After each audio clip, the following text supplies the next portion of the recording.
이어서 모닝와이드 3부가 방송됩니다.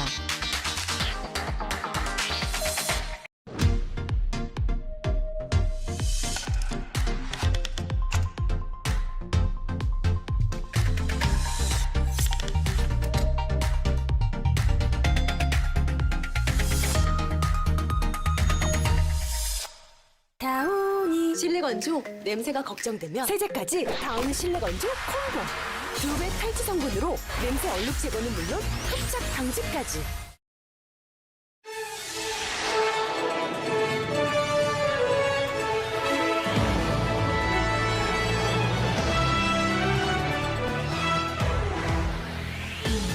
해외에서 보냈는데 수취인도 내용물도 불명확한 봉투. 소방이 출동하고 군 폭발물 처리반까지 동원됐습니다.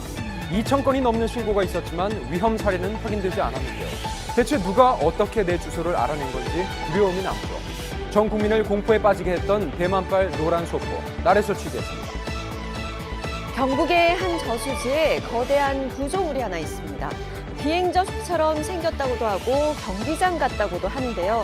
도통 그 정체를 알 수 없는 구조물의 한가운데에는 깊은 구멍이 뚫려 있습니다. 대체 이 구조물의 정체는 뭘까요? 미스터리 N에서 추적해봅니다. 잠시 후 뵙겠습니다.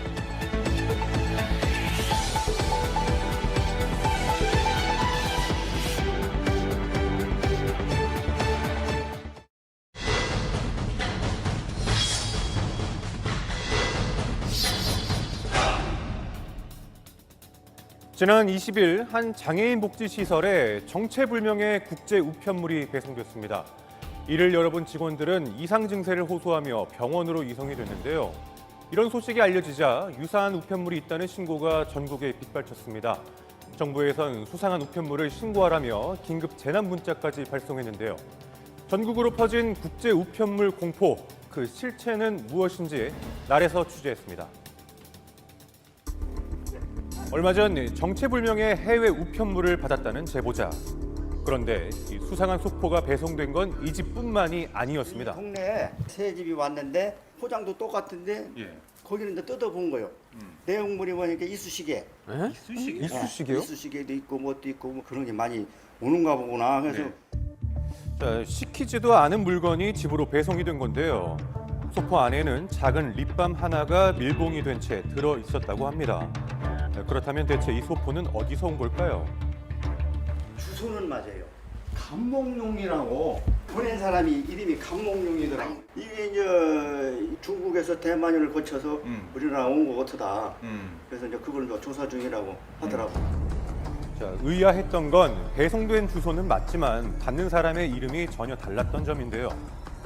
결국 지난 21일에 경찰에 신고를 했고 현재는 정밀 검사가 진행 중입니다. 누가 어떤 이유로 보냈는지 또 뭐가 들어있는지조차 알 수 없던 소포는 중국에서 시작돼 대만을 거쳐 한국까지 오게 된 건데요. 크기가 작고 주로 노란색 또는 검은색 봉투에 담겨 있었던 것이 특징이라고 합니다. 소포가 발견된 곳 또한 다양합니다. 제주에서는 사람이 이렇게 직접 들고 경찰서를 찾아오기도 했었고요. 경기도에선 신고가 들어와 경찰과 소방이 출동해 수거를 하기도 했습니다. 또한 광주에서도 발견되는 등 전국에 이 우편물에 대한 신고가 빗발쳤는데요. 정부에서는 수상한 우편물에 대해 신고하라고 하자 닷새 만에 총 2,600건이 넘는 신고가 접수되기도 했습니다. 맞네요. 5인 신고를 제외한 900여 건에 대한 조사가 현재 진행 중인 상황. 이 소포에 대한 공포가 야기된 건 울산에서 소포를 열어본 사람들이 이상 증세를 느꼈기 때문인데요. 처음에 개봉 후에 어지럼증 및 호흡 불편한 증상을 호소하는 환자가 3명 있다 신고 접수가 돼서 대학교 병원으로 이송을 해드리고 검사 이런 거를 다 맡겼었는데 유해 물질 의심 우편물에 대하여 폭발물, 화학, 생물, 방사능 물질 분석 결과 위험 물질이 없는 것으로 확인되었다라고 저희는 통보를 받았었네요. 공포가 계속되자 정부에서는 현재까지 신고된 우편물에서 인체에 위험한 물질은 아직 검출되지 않았고 테러 혐의점 또한 없다고 밝혔습니다. 하지만 처음 겪는 상황에 사람들의 불안감은 쉽게 가시지 않고 있는데요. 걱정되죠. 안심시키려고 그냥 저렇게 브리핑을 하는 것 같은데 저 같은 경우에도 직구로 많이 판매를 하고 있는 사람인데 지금 소포들이 다 똑같은 물질인지 아닌지도 알 수 없는 부분이고. 요즘 워낙 많이들 뭐 하니까. 이런 걸로 뭐 사람들이 뭐 쓰러진다 뭐 이런 얘기도 있고 뉴스에서도 그렇게 나와 있어서 학교 오면 신경 쓰죠. 손녀들하고 같이 있으니까 애들이 학생 애들이 눈치 볼까봐 불안하죠. 자, 번져가는 공포와 함께 여전히 원치 않는 소포를 받은 사람들도 늘어나고 있는 상황. 문자가 왔어요. 저한테 택배 올 게 있으니까는 통관 보유번호를 입력을 시키라고 그러더라고요. 그래서 잘못 보내신 것 같아요라고 하니까 큰 물건이 아니고 작은 물건 같은 우편 그런 거는 보유번호를 입력을 안 해도 주소만 맞으면 발송을 한다고 그러더라고요. 그쪽에서. 처음 알았네. 세관 통과를 위해 개인정보를 입력하라는 연락이 왔다는 건데요. 주문하지 않았다고 했지만 주소가 맞으면 발송이 될 거라는 답변을 받았다고 합니다. 그냥 무작위로 배송을 했는데 그래서 어쨌든 자기 이름 앞으로 오면은 뜯어볼 거 아니에요. 택배니까 굉장히 불안은 하죠. 결국 이름이 달라도 또 원치 않아도 내 집 앞으로 배송이 될 수 있다는 얘긴데요. 그렇다면 이런 우편물이 대량으로 발송된 이유는 무엇일까요? 2020년 미국과 캐나다에서 미 켄터키주와 버지니아 등 9개 주의 천여 가구에 중국에서 발송된 씨앗 소포가 배송이 됐고요. 미 당국에서는 이 내용을 유해 성분은 발견되지 않았다라고 브러싱 스캠으로 결론 내린 적이 있습니다. 현재 이번에 한국으로 발송된 국제 우편물의 주소지가 씨앗 우편물 사건에 발송된 주소지와 동일한 겁니다. 그래요? 그렇기 때문에 단체에서 보낸 브러싱 스캠이 의심되는 내용으로 볼 수 있습니다. 자, 이번 우편물들은 실적을 부풀리기 위해 무작위로 상품을 발송하고 거짓 후기를 남기는 일명 브러싱 스캠 수법일 가능성이 크다는 얘긴데요. 일부 우편물은 3년 전 캐나다에서 확인된 것과 발송지 주소가 동일했습니다. 제가 지금 나와 있는 곳은 서울에 있는 한 우체국 앞인데요. 이런 혼란스러운 상황 속에서 현재 우편 업무는 어떻게 진행이 되고 있는지 확인해 보도록 하겠습니다. 여느 때와 다를 바 없어 보이는 상황. 하지만 일부 우체국에선 천여 명이 대피하기도 했었는데요. 과연 우체국에서는 어떻게 대응하고 있을까요? 우리도 이거 엄청 나왔다 그래서 가져갔어요. 특공대가. 관세청이 국제우체국 3중에 있고 관세청이 통과를 해줘야지만 우체국 프로세스를 따라 여기까지 와요. 근데 관세청이 거기에서 딱 막아버렸어요. 친화 포스트 오피스의 그런 유형의 우편물은 아예 통과는 안 해줬어요. 현재 대만을 비롯한 해외에서 발송된 유사한 형태의 국제 우편물 반입은 일시 중단이 되는 상태라고 합니다. 대만 정부에서도 빠르게 조치를 취했는데요. 문제의 소포는 모두 중국에서 출발한 것으로 확인됐다며 앞으로 관리를 더욱 강화하겠다고 발표했습니다. 자, 그렇다면 앞으로는 어떤 대책들이 마련이 돼야 할까요? 미국에서는 2020년 그 씨앗 소포 발송 사건 이후에 이 내용을 체계적으로 대응하고 있습니다. 근데 우리나라 같은 경우는 이런 브러싱 스캠에 대한 매뉴얼은 전무하기 때문에 이런 내용들을 좀 미국 사례를 참고하여 좀 정리를 하고 국민들에게 대응할 수 있도록 해주는 것이 좋을 것 같고요. 재난은 예고 없이 찾아오는 만큼 아직 안심할 수는 없습니다. 의심되는 해외 우편물이 있다면 112나 119에 바로 신고하는 것 잊지 말아야겠습니다.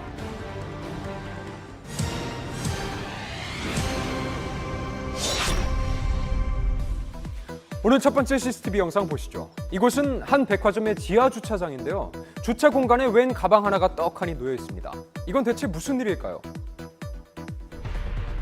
최근 주차장에서 믿을 수가 없는 일을 겪었다는 제보자. 운전을 한 이제 거의 20년 가까이 한 것 같아요. 블랙박스 그 메모리 카드를 꺼내 본 게 처음이거든요. 황당했죠.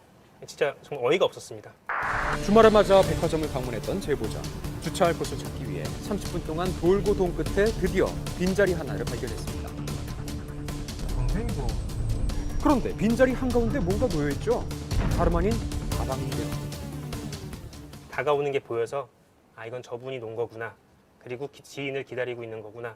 그 생각을 하면서 저는 일단 차에서 내렸습니다. 여기 어딨어요? 아니 제가 먼저 왔잖아요. 책상 밑에 놓는 것도 아니고. 아니 자격증 많은데. 아니 자격증 여기 있어 여기 있어. 여기 나가자 그러잖아. 뭐 하는 거야 거기한테. 너 보고 할 때도 그러냐? 더 이상 이거는 상대 못하겠다 싶어서 일단 자리를 빨리 떴습니다. 본인이 이제 상식 밖의 일을 저질러 놓고서는 저한테 또 욕설을 하는 행위 자체가 굉장히 기분이 나빴고요. 그 사람 가방에 손을 댈 수도 없고 피할 수밖에 없으니까 그 현실이 너무 답답했었던 것 같아요. 주차 자리를 찾아서 헤맨 또 다른 제보자. 웬 여성이 빈자리에 서 있습니다. 자리 대려고 하고 있어요. 뭘 돼요? 여기 차 저희 대려고요. 사진으로 기다리고 있잖아. 사람이 기다리면 어떡해요? 사람 왔지. 금방 왔잖아, 여기. 뭘 금방 와요? 주차를 하면은 먼저지. 공영주차장이잖아요. 상식적으로 생각해보면. 상식이 아니에요, 이거는 사장님. 사람이 여기 서가지고 맡고 있는 게 상식이에요? 말이 되는 소리를 해야지. 상식적으로 열심히 사세요. 상식을 언급하던 이들이 사라지고 겨우 주차를 했는데요. 정말 이게 제 영상에서만 보던 일이라서 많이 황당했죠. 상식과 도의를 얘기를 하시더라고요. 그러니까 그거는 제가 해야 될 얘기가 아닌가 그런 생각이 들었죠. 끊이지 않는 주차 논란. 이들은 왜 이런 행동을 하는 걸까? 공동의 것도 내 것이라고 생각하는 이런 특성이 강한 분들입니다. 본인이 이런 이기적인 행동을 하고 있다는 것을 자각하지 못하는 경우가 많기 때문에 본인이 생각하는 대로 편향된 어떤 생각대로 행동을 하는 경우가 많습니다. 본인이 이거를 이제 좋다 나쁘다라고 이러한 상황을 좀 인식하지 못하는 것이죠. 이기적인 마음에서 시작된 문제라는 건데요. 사실 이런 사람들은 한둘이 아니죠. 한 시장 주차장에서는 비킬 수 없다면서 들어 눕기까지 합니다. 이렇게 차 빼가지고 다른 데 갈 때까지 계속 누워있다가 결국 차 대시더라고요. 주차 자리를 막기 위해 종이 상자에 지금 밥을 먹으러 가니까 다른 곳에 주차하라는 문구를 적어둔 사람까지 있었습니다. 황당하네요. 황당함을 감추지 못했던 운전자는 차에서 내려 이 상자를 걷어차버리기도 했는데요. 이런 주차 자리 문제, 법적으로 조치할 방법은 없을까요? 차가 아닌 물건이나 사람으로 자리를 맡아놓는 것에 대한 처벌 규정은 존재하지 않습니다. 주차장에 자리를 맡아놓는 경우에 과태료 500만 원 정도에 처하게 한다. 개정안을 내놓은 상태인데 이것들이 이제 실제로 통과가 돼가지고 시행이 된다라고 하면 규제하는 법률이 생기는 것이고 이런 부분들이 많이 해소가 되지 않을까라고 생각을 하고 있습니다. 주차 방해 행위를 금지하고 위반 시에 과태료를 부과하는 개정안이 발의됐지만 현재 계류 중인데요. 함께 살아가는 세상인 만큼 법률 개정을 바라기보다는 서로 간의 배려가 더 필요하겠죠. 어둠이 깔린 밤, 한 아파트 앞이 소방차와 사람들로 소란스럽습니다. 연기가 막 갑자기 엄청 나는 거예요. 깜짝 놀랐죠. 주변 사람들도 방송 듣고 뭔 일이 있나 싶어서. 대체 이 엄청난 연기는 왜 나기 시작한 걸까요? 빈자리를 찾아 주차 중인 차량 한 대. 무슨 문제라도 있는 걸까? 차에서 뿌연 연기가 계속 뿜어져 나오는데요. 상태를 확인하기 위해서 차에서 내렸던 차주가 보닛을 열자 거센 불길이 활활 타오릅니다. 차량 엔진 쪽에서 화재가 발생한 건데요. 큰 불에 놀란 차주. 어찌할 방법이 떠오르지 않는지 발만 동동 구르다가 우선 보닛부터 빠르게 닫습니다.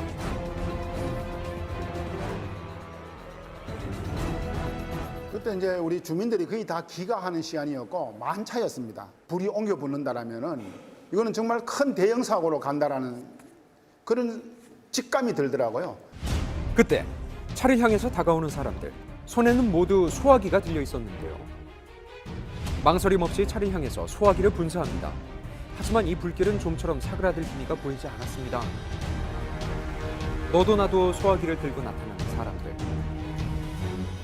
불길을 잡기 위한 고군분투는 계속됐습니다. 잠시 후에는 아예 소화전까지 끌고 오는데요. 당시 주차장에는 차량들이 꽉 들어차 있어서 자칫 큰 화재로 번질 뻔한 상황이었죠. 진화의 소화기 8개 사용했고요. 그 뒤에 한 5, 6분 정도 소화전으로 계속 물을 뿌리고 있는 상황이었고요. 무조건 차를 안 번지게 해야 되겠다. 이거를 이 차 하나로 끝내야 되겠다. 그 생각밖에 없었던 것 같아요. 그리고 약 10분 뒤 소방대원들이 도착했습니다. 도구로 보닛을 열고 화재 진압에 성공하는데요.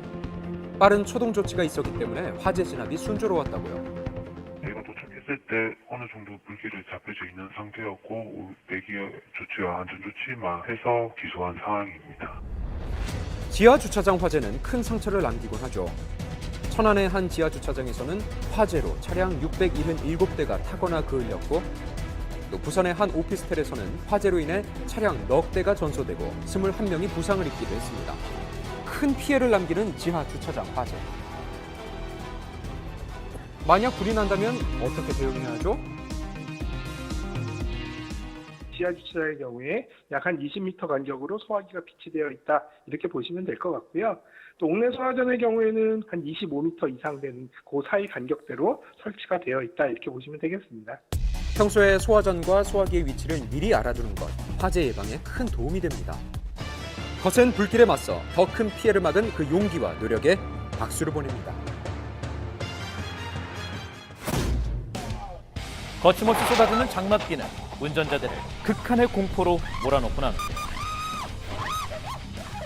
순식간에 일어났던 사고였고 차가 한순간에 확 돌아버리더라고요. 브레이크 작동도 안 되고 핸들도 저절로 막 움직여가지고 이러다 죽겠구나 이 생각이 들었었어요. 오늘의 블랙박스로 본 세상에서는 장마철 빗길 미끄러짐 사고에 대해서 살펴봅니다. 놀라운 사고를 목격했다는 제보자. 그날따라 비가 조금 많이 오는 상태였어요. 차가 브레이크 등을 조금씩 바길래 저도 같이 잡아가기 시작했거든요. 그런 갑자기 어머, 제보자 차 앞으로 트럭 한 대가 미끄러져 들어오더니 빙그르르 돌아 가드레일을 들이받고서야 멈췄습니다. 아저씨 쓰러졌어. 어떡해요? 이 차가 왜 이렇게 끼어들지라는 생각만 했었는데 바로 이제 눈앞으로 갑자기 큰 트럭이 지나가니까 더 많이 놀랐어요. 왜 이런 사고가 난 걸까 확인해보니 사고 직전 트럭이 물웅덩이를 밟고 그대로 미끄러집니다. 그리고는 제어가 되지 않는 듯 달려와 가드레일과 충돌하고 만 것인데요. 이런 사고를 직접 겪었다는 제보자. 빗길을 달리던 중에 갑자기 차가 방향을 바꿔 휘청거리더니 막 도네요. 중앙분리대를 들이받고 말았습니다. 보통 속도로 오고 있었는데 전혀 손 쓸 수가 없었어요. 앞바퀴를 틀어서 미끄러지는 걸 좀 피하려고 했는데 그냥 네 바퀴가 다 미끄러지는 상황이어서 그냥 뭐 손 쓸 새 없이 그대로 미끄러져서 사고가 났습니다. 충격으로 에어백이 모두 터질 만큼 큰 사고였는데요. 결국 출고한 지 3개월도 안 된 새 차와 이별할 수밖에 없었다고요. 비 오는 날은 그때 사고가 자꾸 생각이 나다 보니까 길에 있는 이제 뭐 물 웅덩이라던가 사고가 났던 곳과 비슷한 지형 이런 데를 지날 때는 평소보다 훨씬 더 감속을 하고 있습니다. 빗길 미끄러짐 사고의 치사율은 맑은 날에 비해 1.5배나 높은 것으로 알려져 있는데요. 자, 최근 5년간 발생한 빗길 사고의 절반가량이 6월에서 9월 사이에 일어난 만큼 장마철에는 특별한 주의가 필요합니다. 빗길인데 과속을 하게 되면 타이어 깊이가 만약에 3mm 이하일 때는 수막 현상이 일어나서 차가 물 위에 떠 있는 상황이 돼요. 그럼 조향력을 잃어볼 수 있고 브레이크 밟을 때 차가 왼쪽이나 오른쪽으로 쏠릴 수가 있는 상황이에요. 새 타이어의 경우 타이어의 홈 사이로 물이 빠져나가 빗길에서 비교적 안전하게 주행할 수 있지만 마모된 타이어는 빗물이 빠져나갈 틈이 없어 타이어가 물 위에 떠 있는 위험한 상황이 발생할 수 있습니다. 또한 마모된 타이어로 빗길을 달릴 경우 제동거리도 새 타이어에 비해서 53%나 증가합니다. 수막 현상을 방지하려면 타이어 트레드 깊이, 높이를 봐야 돼요. 그게 보통 법규는 1.6mm 이상이면 된다라고 하지만 실제로 수막 현상이 일어나지 않으려면 3mm 이상이 돼야 된다. 이렇게 볼 수 있습니다. 홈에 100원짜리 동전을 넣어 100이라는 글자가 보이면 교체할 시기가 된 겁니다. 빗길 사고는 상대를 위협하기도 하죠. 자, 오른쪽에서 합류 중인 트럭을 주목하십시오. 갑자기 방향을 잃고 돌진하더니 제보자 부딪히고 마는데요. 피할 수도 없고 이건 트럭이 얼굴 바로 앞에 나타나는 느낌이었어요. 내가 왜 트럭 앞에 있지? 그래서 뭐지 하는 순간에 이제 막 정신없이 사고가 났죠. 뒤따르던 차량까지 3중 추돌 사고가 난 상황. 결국 제보자는 차량을 폐차했습니다. 이번 사고 제보자의 무과실로 결론이 났는데요. 빗길에서 난 차 대 차 사고, 과실 비율은 어떻게 될까요? 빗길에 미끄러져서 진행하는 차량과 부딪히는 경우도 빈번히 발생되는데 이러한 경우는 차로 변경 사고고 급차로 변경 사고이기 때문에 빗길에 미끄러진 차량에게 전적인 과실이 주어집니다. 단독 사고의 경우에도 보상을 받을 수 있을까요?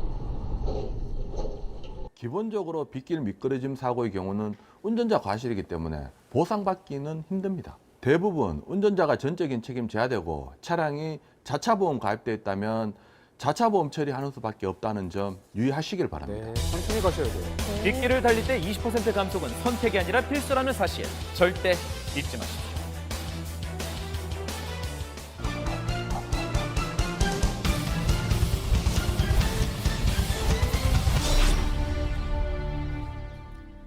끝없이 이어진 깊은 어둠에 그 깊이를 가늠하기조차 어려워 보이는 구멍. 엄청 깊으시오. 엄청 큰데 너무 나올 때도 있어. 그게 안 보일 때도 있어. 그래 뭐를 뜻하는 거 모르겠네요. 이 구멍은 어디로 이어진 걸까?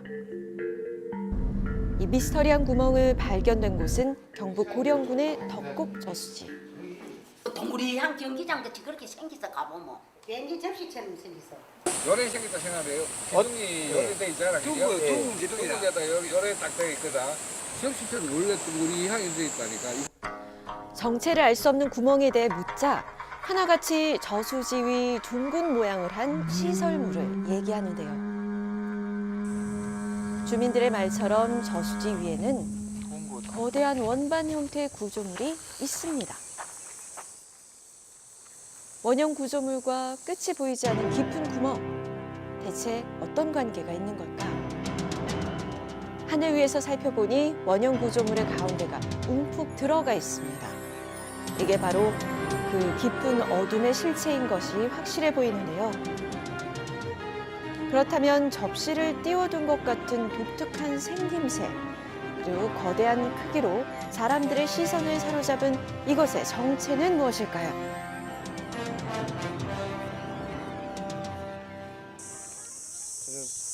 가늠이 안 가는. 가늠이 안 가는. 진짜 어디에 어느 용도인지 예상이 안 가는. 가운데 구멍이 뚫려 있는 반원 모양의 시설물. 여러 각도에서 이리저리 살펴보지만 외형만 봐서는 도통 그 쓰임새를 알 수가 없는데요.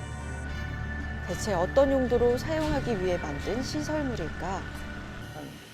용도는 잘 모르겠습니다만 이거 본 적이 없습니다. 본 적 없어서. 이거 뭐 해가지고 뭐 다리처럼 뭐 올릴 것처럼 이래놨네. 카페라든지 뭐 그런 거 만들어 하는 거 아닌가? 지역마다 저수지 같은 데 가면 이런 거 뭐 구조물 하나 해갖고 저수지 이런 거 뭐 모형으로 이래갖고 만들라고 그래 해놨는 거거든요. 춘천의 소양강처럼 저수지나 강가에 지역을 상징하는 조형물을 설치해 관광 자원으로 활용하는 경우가 종종 있는데요. 시설물 옆에 자리하고 있는 건 대가야의 항아리 조형물. 원반 모양의 시설물 역시 조형물을 만들려고 했던 흔적인 걸까? 건설업 전문가에게 물어봤는데요. 저수지에서 다리 공사를 하는 흔적이라고 하면 다리를 놓기 위해서는 우물통이라는 그 강판 파일이 들어가는데 그건 우물통하고 전혀 다른 그런 구조물 같습니다. 제가 보기에는 마감 뒤임이 다 끝났고 이미 건축 구조물이 완성이 된 겁니다. 이게요? 무언가를 만들던 흔적이 아니라 완성된 구조물로 보인다는 얘기. 구조물이 언제 생겼는지를 알면 실마리를 잡을 수 있을 것만 같은데요. 이거 했는지. 15년 됐을 거예요. 저수지 만들면서 원래 저수지에서 더 높였거든요. 수갈. sem초갑에서 만들었을 때요. 그 당시에. 10여 년 전 둑을 중축하며 만들었다는 시설물. 항공사진을 통해 과거로 돌아가 살펴봤는데요. 12년 전 항공사진에선 보이지 않는 시설물. 2년 뒤 저수지에서 공사가 진행됐고 시설물은 공사가 마무리된 뒤 저수지 한켠에서 그 모습을 드러냈는데요. 저수지 뚝 중축 공사 이후에 생긴 시설물. 무엇을 위한 시설물일까? 그 정체에 한 발 더 다가가기 위해 드론 카메라로 살펴봤습니다. 위에서 보자 검은 구멍이 확실히 보입니다. 캄캄한 어둠에 구멍의 끝은 어디일까? 실체를 확인하기 위해 구멍 속으로 들어가 봤습니다. 높은 곳에서는 잘 보이지 않던 내부가 조금씩 선명해지는데요. 찬찬히 내려가며 자세히 살펴보니 관로를 담은 내부가 곡선으로 휘어져 있습니다. 카메라 신호가 차단돼 더 이상 내려가지 못한 채 되돌아 나왔는데요. 곡선으로 이어진 관로를 품은 시설물, 대체 정체가 뭘까? 부서 물어오는 부서 아닙니까? 부서 오는데 그 못에 물이 올라오겠지. 지하가 지하에서 물 올릴 때도 뚫고 이거 지하에 팔 때도 뚫고 기계로. 물 위에 떠 있는 구조물과 구멍인 만큼 지하수를 끌어올리는 관정과 같은 시설물은 아닐까 하는 추측인데요. 정말 지하수와 관련이 있는 걸까요?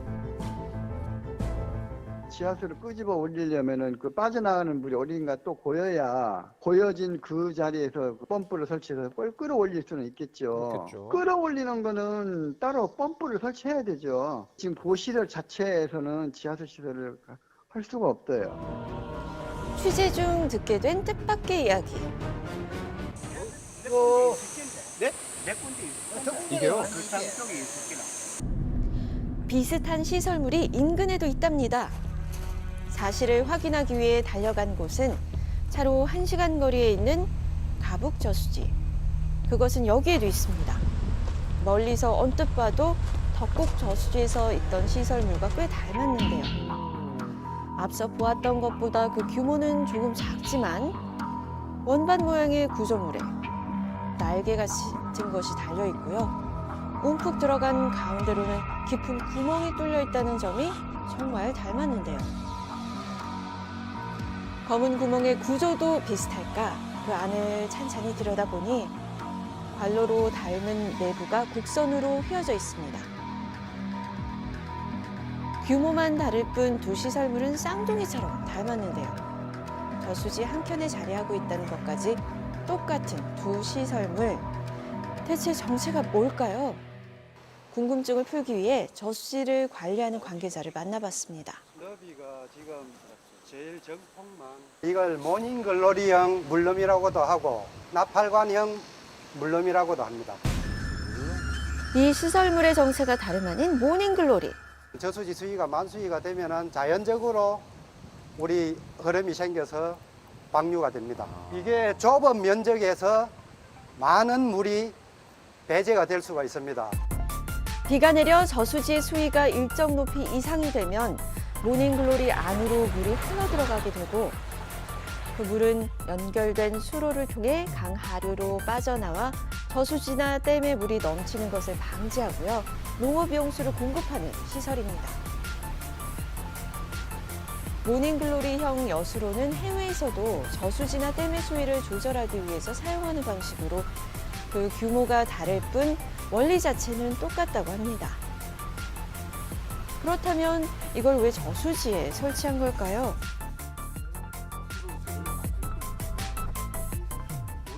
유역 면적은 크고 수문이 작으면 수문을 아무리 열어도 들어오는 물의 양이 훨씬 많게 되면 그 물을 못 빼니까 물이 제방이 그 댐이 원류할 수 있잖아요. 그 원료되지 않게 하기 위해서 이렇게 일정 수위 이상이 되면 이쪽으로 물이 들어가서 하류로 물을 뺄 수 있도록 만들어 놓은 구조물입니다.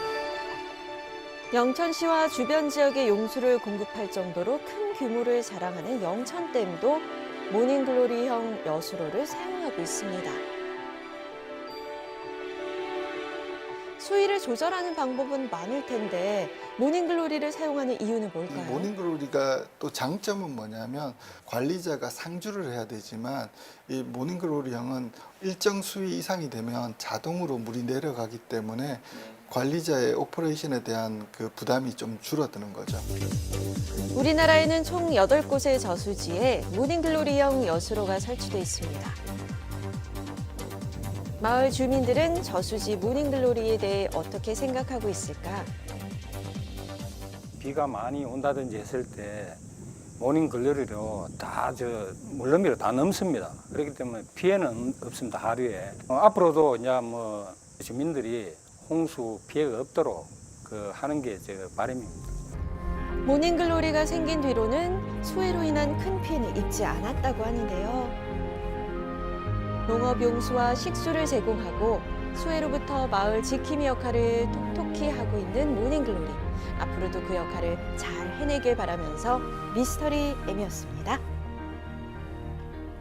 네, 언뜻 보면 마치 나팔꽃 같기도 하고요. 네. 국내에서는 이렇게 둥근 모양의 모닝글로리 여수로가 대부분인데 해외에는 계단 모양이라든가 또 커다란 눈송이 모양까지 아주 다양한 형태의 여수로들이 있다고 합니다. 네, 모양만으로도 시선을 사로잡잖아요. 네. 여기에 안전시설을 설치해서 관광 자원으로 활용하는 곳들도 있다고 합니다. 우리나라도 저수지의 여름 풍경과 함께 모닝글로리를 관광 자원으로 개발하면 어떨까 싶습니다. 세상을 뜨겁게 달군 핫한 이슈를 추적한다. 이슈의 모든 것 모닝 이슈. 첫 번째 이슈, 해수욕장에 비상이 걸렸습니다. 피서객들이 찾기 시작한 여름바다. 그런데 불청객도 함께 왔습니다. 크잖아요. 사람 해꾸르고 또 이빨 같은 것이 이렇게 무섭게 생겼으니까 겁나죠. 그 정체는 다름 아닌 상어. 지난 7일에 해경이 순찰 중에 상어를 발견했습니다. 연안 해수욕장이나 이제 그런 연안 유지로 이제 순찰을 돌다가 발견을 한 거예요. 의뢰를 좀 해보니까 이제 상어라고. 바로 전날에도 상어가 발견됐습니다. 걸려서 죽어가지고 온 거예요. 한 3m, 2m 50 정도 됐을 거예요. 실제 상어는 사는 것 자체가 무섭지. 동해안 곳곳에서 잇따라 출몰하고 있는 상어. 이로 인해 지금 동해안은 비상 상황인데요. 자, 이곳은 해경이 상어를 목격한 곳입니다. 상어가 나타난 곳은 피서객들이 레저 활동을 즐기는 연안이었는데요. 광진항에서 여기 깃발 보이는 정도가 1.2km입니다. 배로 한 1분 정도 거리죠. 아주 가까운 거리죠. 육지와도 매우 가까운 데다 약 2km 떨어진 곳엔 해수욕장도 있습니다. 가까운데요, 진짜. 네, 어쩌면 사람들이 많은 곳으로 갈 수 있었던 녀석. 오늘은 고요합니다. 엄청나게 가까이 온 거죠. 거의 이 해안가 쪽은 상어를 거의 볼 수가 없어요, 동해안에서. 남해안은 모르겠지만 극히 드문 이례적인 일이죠. 동해안에서 상어가 발견된 게 이례적인 일이라지만 과거에 비해서 출몰 횟수가 잦아진 건 사실. 낚시꾼 중엔 동해에서 상어를 낚은 사람들도 있는데요. 힘이 세고 난폭한 녀석을 잡는 건 여간 어려운 게 아니라고 합니다. 예전과는 다르게 우리나라 바다에서도 상어가 출몰하는 빈도수가 늘어나다 보니까 2번 잡았는데 잡을 때마다 솔직히 위험하다고 느껴요. 올해 동해안에서만 상어가 출몰한 것만 15번. 왜 이렇게 증가한 것일까요? 상어가 이렇게 이제 그 동해안에 많이 출현하고 큰 개체가 출현하는 것은 당연히 가장 큰 이유는 수온 변화입니다. 수온이 상승하면서 동해안에 상어가 먹을 수 있는 큰 먹이들이 모인다는 거죠. 수온이 상승하며 상어가 좋아하는 먹잇감들이 모여들면서 상어 출몰이 잦아진 건데요. 지난 60여 년간 상어로 인한 인명피해는 총 6건. 그중 해수욕장에서 발생한 건 1건인데요. 지자체는 혹시 모를 사고에 대비하고 있습니다. 지자체 협조를 통해 해수욕장에 구민망을 설치하고 위험 경고판, 현수막 등 주의 홍보물 설치를 요청한 상태입니다. 상어를 만나지 않기 위해선 첫째, 상처가 있을 땐 해수욕을 피하고요. 애완동물 분비물에 상어가 반응할 수 있으니 공간 입수는 자제해야 합니다. 또한 상어의 활동 시간엔 해수욕을 안 하는 게 좋습니다. 상어로 인한 인명피해는 적지만 혹시 모르니까요. 안전수칙은 꼭 지키는 게 좋겠습니다. 자, 다음은 5시간은 기다려야 들어갈 수 있는 곳에 대한 이야기입니다. 새벽 5시 40분, 강남의 한 건물 앞인데요. 이른 시간부터 사람들이 줄을 섭니다. 시간이 지날수록 길어지는 줄, 대체 어디서들 온 걸까요? 인천에서 한 몇 시부터 하지? 한 새벽 5시에 출발해서 왔습니다. 5시 반쯤 전부터 기다렸던 것 같은데요. 햄버거 사려고 줄 서 있습니다. 햄버거를 먹으려고 줄을 섰다? 이곳은 얼마 전 문을 연 햄버거 가게인데요. 오픈 첫날 오전에만 무려 700명이 찾았다고 합니다.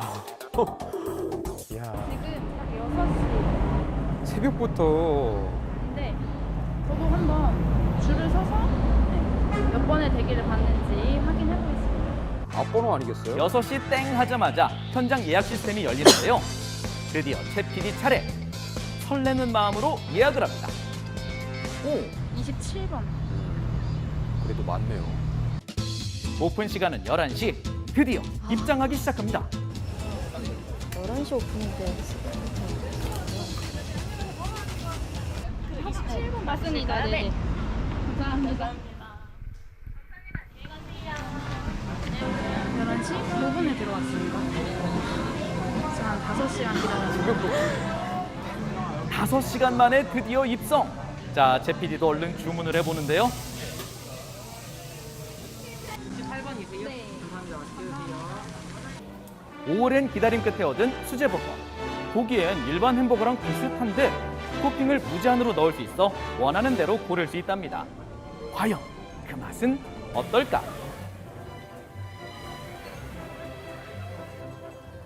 제 PD 한 입 먹자마자 감탄사부터 튀어나옵니다. 매장 안은 북적북적. 햄버거를 먹는 사람들 얼굴엔 미소가 떠오르는데요. 저도 이날 7시간 동안 기다렸다가 먹어봤습니다. 아이고, 7시간이요? 7시간 불까지 기다려서. 서가며 먹는 이유는 무엇일까? 60초 후에 공개합니다. 올 여름도 한우, 좋아, 런, 삼겹살, 좋아, 런, 복숭아, 좋아, 런. 홈플런, 좋아하는 건 모두 시원한 가격으로 홈플로 달려. 홈플러스. 왜 굳이 예약까지 하며 이 버거를 찾는 걸까? 또 유행한다고 하니까 또 안 먹어볼 수 없죠. 다른 사람들도 웨이팅해서 먹었다길래 저도 오기가 생겨서 먹어봐야겠다 생각하고 왔습니다. SNS엔 오랜 시간을 기다려 획득한 버거 인증 후기도 속속 올라옵니다. S버거가 국내에 상륙했을 때도 대기줄이 끊이지 않았는데요. 하루 종일 150m가 넘었습니다. 어마어마했죠. 2021년 무려 14만 원이나 하는 G버거가 문을 열었을 때도 오픈런은 꽤 오래 지속됐는데요. 소비자들은 왜 이렇게까지 하는 걸까요? 누가 뭐 좋다 그러면 우르르 몰려가는 거죠. 모든 소비자에게 기회가 주어진 건 아니기 때문에 그 기회를 얻기 위해서 오픈런을 한다. 작은 성취를 주는 어떠한 기회를 놓치지 않으려고 열심히 참여한다. 이렇게 볼 수가 있겠습니다. 뜻대로 되지 않는 현실 속 만족감을 얻기 위해서 이렇게 오픈런을 하는 건 아닐까요?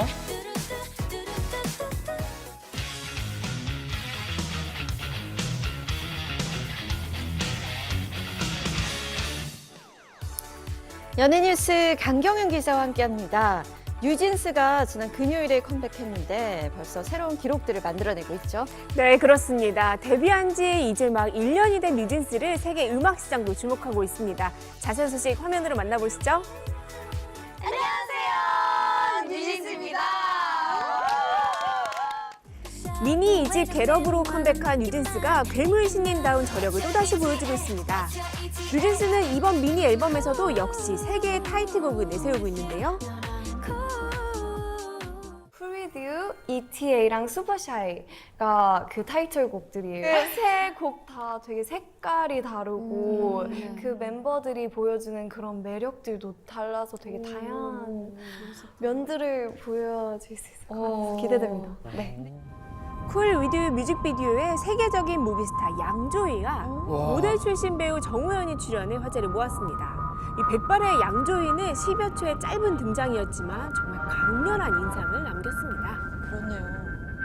You, baby, on my mind. Every day, baby, say you're mine. 뉴진스 멤버들이 수호천사로 등장하고 정호연이 인간들의 사랑을 이어주는 에로스, 그리고 양조위가 에로스를 방해하는 아프로디테로 묘사됐습니다. 김수현 설정이네요. 양조위는 영화 출연료가 하나로 약 100억 원 정도의 몸값이 아주 비싼 배우인데요. 뮤비 출연 제안을 받은 양조위는 자신의 출연 분량과 상관없이 매력적인 캐릭터라며 출연료를 받지 않고 출연했다고 합니다. 또한 양조위는 백발의 스타일링을 직접 제안했다고 하는데요. 좋은 인연이 닿았고 한국 팬들에게 자그마한 선물을 드리고 싶었다라고 출연 소감을 전했습니다. 뉴진스의 이번 앨범은 발매 첫날 120만 장에 육박하는 판매량을 기록했는데요. 이로써 뉴진스는 데뷔 앨범 뉴진스와 싱글 앨범 OMG에 이어 3연속 밀리언셀러를 달성했습니다. 일단은 굉장히 치밀하고 정교하게 잘 짜인 작품이라고 들었고요. 굉장히 다채롭게 새로운 가능성들을 음악, 뮤직비디오, 그리고 브랜드 콜라보레이션을 통해서 증명했고, 그리고 그 바탕에 이제 Z세대와 20, 30대, 그리고 중장년층까지 아우르는 이제 뉴진스의 다양한 음악 세계가 담겨있는 작품이라고 생각했습니다. 또 다른 타이틀곡 슈퍼샤이는 지난주 인기가요 1위를 차지하며 뉴진스의 인기를 증명했는데요.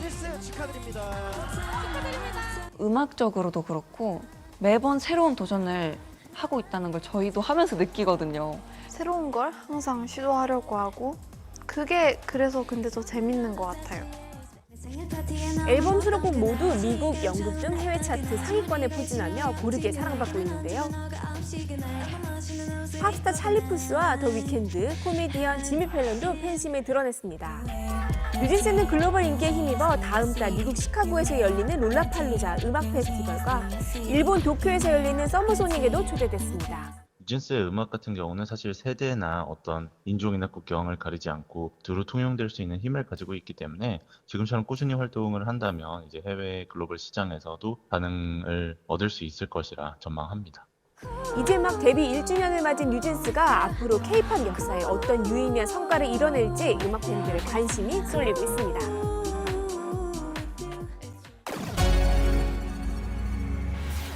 올여름 극장가는 굵직한 한국 영화들이 연이어 개봉을 알리며 영화 팬들의 눈길을 끌고 있습니다.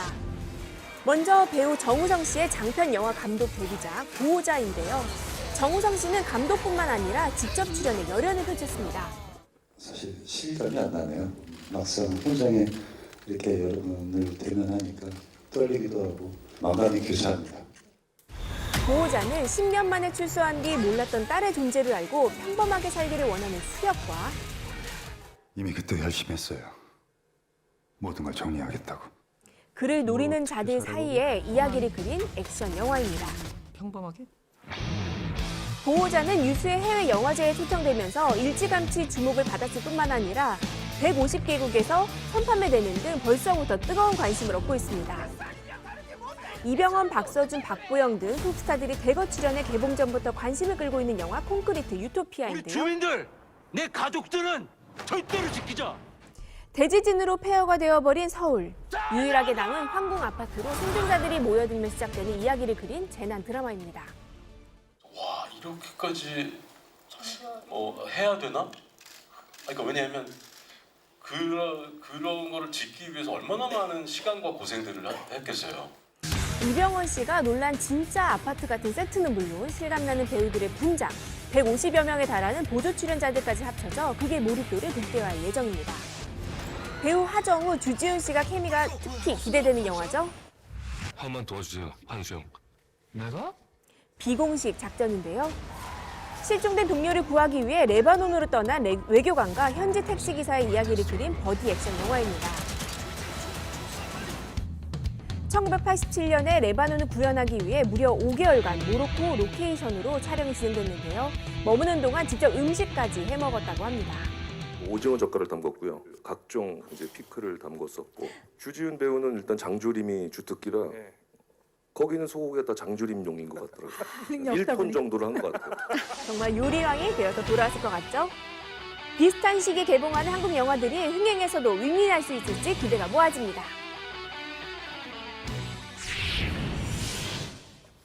지난 주말 서울 송파구. 외국인들이 눈에 띄네요. Hola. Всем привет. Здравствуйте. 국가도 인종도 다양합니다. 머나먼 대한민국까지 어떤 일로 찾아온 거죠? 페스티벌에서 알게 됐고요. 그래서 이달 전에 열심히 준비하면서 왔습니다. 청소년 국제 교육 프로그램인 월드캠프에 참가하기 위해서 65개국에서 대한민국을 찾은 거죠. 개막식에는 약 2만 명 정도가 참여했는데요.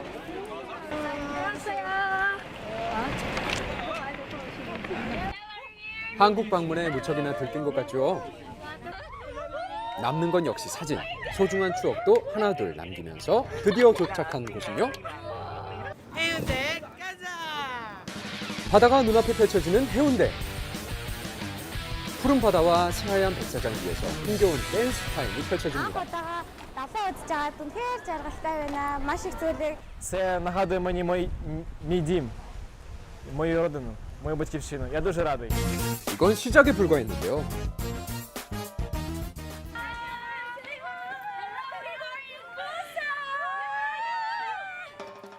그들이 찾은 건 K푸드, 떡볶이. 맵진 않나요? To come here in Korea because I'm always watching the K-drama and now I already taste the tteokbokki. It's really delicious. 한국 드라마 덕분에 한국 음식까지 찾다니 문화의 힘은 참 대단하죠. 식사 뒤에는 쇼핑이 빠질 수 없습니다. 고심 끝에 고른 건 어딘가 좀 특별해 보이는 양말. 돈 있어? 돈 없어? 나 돈 있어. 짜란! 10,000원 있습니다.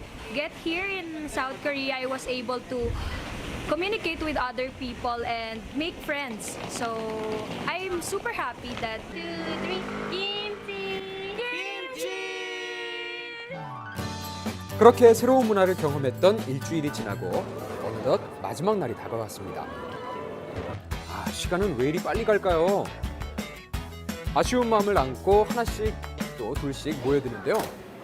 폐막식장 한켠에는 화려한 의상을 입고 뭔가 준비 중인 사람들이 있습니다. 대체 뭘 준비하는 거죠? Melody, I'm from Kiribati in the South Pacific to come to Korea through this dance festival to actually perform our cultural dance. 어두운 무대 위에 조명이 켜지고 공연이 시작되는데요. 긴장했지만 준비한 만큼 실력을 뽐냅니다. 이 공연에는 남다른 의미가 있다고요. Through this dance also we like to express that even though we face a lot of difficulty, but there is always hope in the people. 남태평양 한가운데 위치한 키리바시 공화국. 33개의 섬으로 이루어진 나라인데요. 기후변화 때문에 해수면이 연평균 3.2mm씩 높아지고 있다고 합니다. 이대로면 2100년에는 국토의 절반이 물에 잠길지도 모르는 상황. 힘든 상황 속에서도 희망을 전하려는 춤사위가 이어지는데요. 그 마음이 전해진 걸까요? 박수갈채가 쏟아집니다. 이어지는 또 다른 공연의 주인공은 전통 의상인 비시방카를 입고 무대를 펼치는 우크라이나 팀. Війна ще не завершилась в Україні, і ми досі боремось за нашу свободу і за те, щоб ми могли вільно далі жити. Наступна третя частина – це ми всі разом радіємо, це ми чекаємо нашої перемоги, там, де ми разом всі об'єднаємося і будемо святкувати. 1년 넘게 계속되고 있는 전쟁과 이어지는 폭격. 그 피해는 오롯이 시민들의 몫인데요. 하루빨리 평화가 찾아오길 바란다는 뭉클한 내용이죠. 이어지는 세계 각국의 공연. 위대한 쇼맨을 주제로 한 미국 팀의 퍼포먼스가 눈길을 확 끌고요. 누구나 춤을 출 수 있다는 인도 팀의 유쾌한 메시지가 에너지를 북돋습니다. 전 세계의 청년들이 모여서 서로에 대해 알아간 문화 교류의 장. 왜 시작하게 된 거죠? 예, 월드캠프 참사에 많은 걸 배우거든요. 그리고 자기하고 다른 의견을 가진 사람도 만나고 자기가 다른 사람 대하는 태도도 배우고 정신도 건전해지고 그러기 때문에 우리 청소년들이 자라서 정말 훌륭한 사람이 돼 이 세상 더 좋은 세상으로 만드는 그게 목표입니다. 전 세계에서 모인 청년들이 함께 소통하면서 성장하는 시간이었습니다. 이번 경험이 좋은 추억으로 남길 바랍니다. 이미 있던 땅에 깃발을 꽂은 순간 신대륙이 되었고 익숙한 방식을 벗어날 때 새로운 작품이 되었지. 일상의 말들이 놀라운 음악으로 태어나는 것처럼 그렇게 소나타도 익숙함도 완전히 새롭게 소나타 DH. 피곤한 아침에도 무더운 오후에도 저는 커피 대신 링티를 마십니다. 빠르게 흡수해야 빠르게 회복하니까 링티는 링거가 아닙니다. 간편하게 마시는 겁니다. 링티. 어제 많은 비가 내린 남부지방에 다시 장맛비가 내리고 있습니다. 소강 상태를 보이는 중부지방도 오후 한때 굵은 빗줄기가 지날 것으로 보입니다. 대체 이번 장마가 언제쯤 끝날까 궁금하신 분들 많을 텐데요. 현재 북상 중인 태풍이 변수라고 합니다. 특히 이번 주 후반에도 비가 계속 이어진다고 하니까 비 피해 없도록 대비 잘하시기 바랍니다. 오늘 즐거운 하루 보내시고요. 저희는 내일 아침에 다시 인사드릴게요. 고맙습니다. 고맙습니다.